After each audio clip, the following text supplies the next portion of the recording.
I think that was about the best I knew him, was at the beginning, you know. After that, he started to get more and more outside of the small London circuit, and he was playing around the country and then going back to America. And I didn't really see him, you know, except for 6 months at a time, say.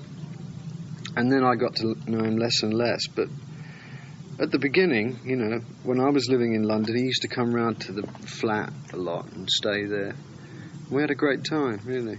I thought at first that, you know, his band, the Experience, I thought it was a bit of a mistake. I thought it was a hype, really. I felt from the first that he should have had a band, at least an American band, whether they were white or black, didn't matter, as long as they kind of knew the music they were playing. I felt that Chaz had really just picked up two free musicians who were in the rock field loosely. I think Mitch before that was playing with sort of Georgie Fame and more into a jazz thing.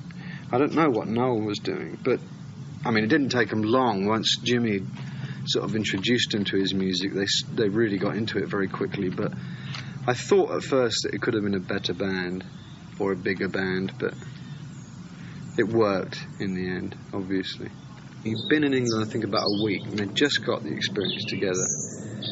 And he had the club on his feet, you know, from the word go. They couldn't believe it. It was just solid musicians, the whole club, you know. He was incredible. He really was. And he had such a, like, he rehearsed 2 days, and he had like an hour and a half act of great songs, and the band was together.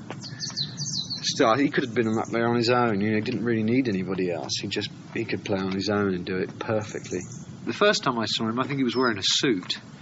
He was combing his hair back in a sort of Tony Curtis, you know. And he was like, the first time I saw that gig, he was like, he couldn't keep his eyes out of the mirror, and he was touching his hair and getting it all right and everything.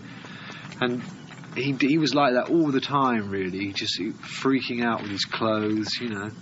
I mean, if he hadn't come to London, I doubt if he would have really looked as good as he did, because as soon as he got here, he had velvet suits made and sort of lace shirts and things, you know.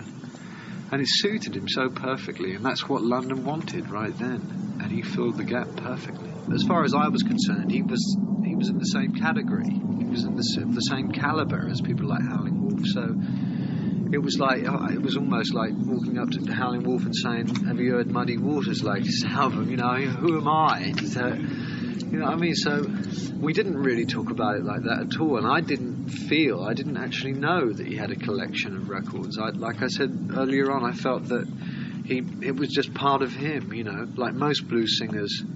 If you speak to them, never heard of the other blues singers around, you know, unless they're in the same town. And I felt that was the same with him. I know he loved Robert Johnson. That was one very strong bond we had in common, because I've always loved Robert Johnson, you know. But we certainly didn't discuss the music at length at any time.